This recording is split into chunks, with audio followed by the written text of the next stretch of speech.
We are about to see hundreds of trillions of digital employees boot up for the very first time.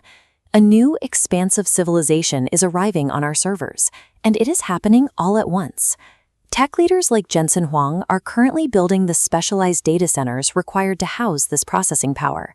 Underneath it all is physical silicon, the exact chips mathematically assembling this new digital workforce. But there is a critical structural bottleneck. When these software agents need to execute tasks across the internet, they need digital identities to communicate. Where do they get them? Right now, they have no place to go. Because the web has no dedicated country for digital workers, these programs are essentially arriving as stateless entities. To see what happens when AI agents start paying for their web real estate, look at Anguilla, a tiny Caribbean island home to just 15,000 people. By pure geographic luck, Anguilla was assigned the .ai Internet extension decades ago under ISO 31661. ISO 31661 is the internationally recognized standard that assigns two-letter codes to represent countries.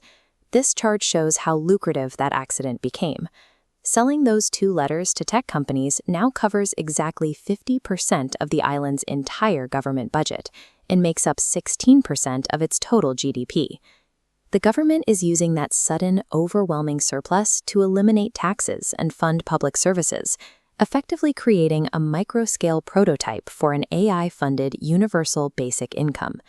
Universal Basic Income, or UBI, is a guaranteed recurring cash payment given to all citizens, regardless of their employment status. We are approaching a moment identical to the 1995 dot-com boom. Back then, we organized human businesses through .com, an infrastructure managed by an international group called ICANN. ICANN is a global nonprofit organization that coordinates the maintenance and procedures of the Internet's databases. The globe is carved into country code top-level domains, or CCTLDs, reserved for sovereign states like .us or .cn.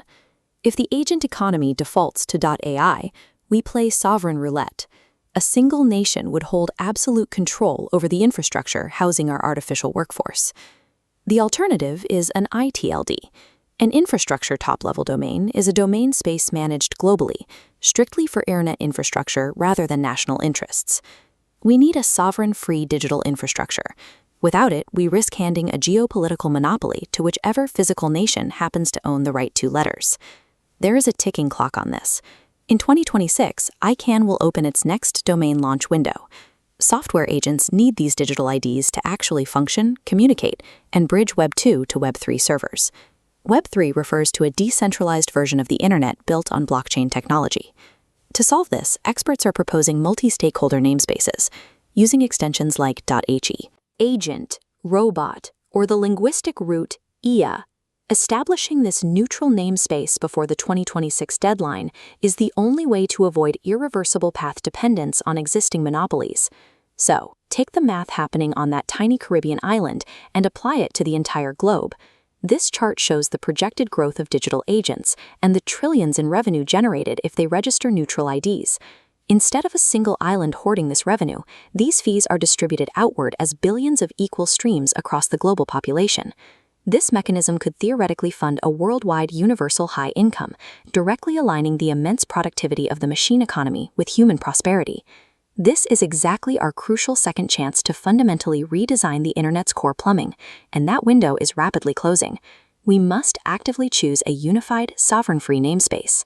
It is the most realistic mechanism to ensure the shift to autonomous labor actually pays for the human displacement it is about to cause.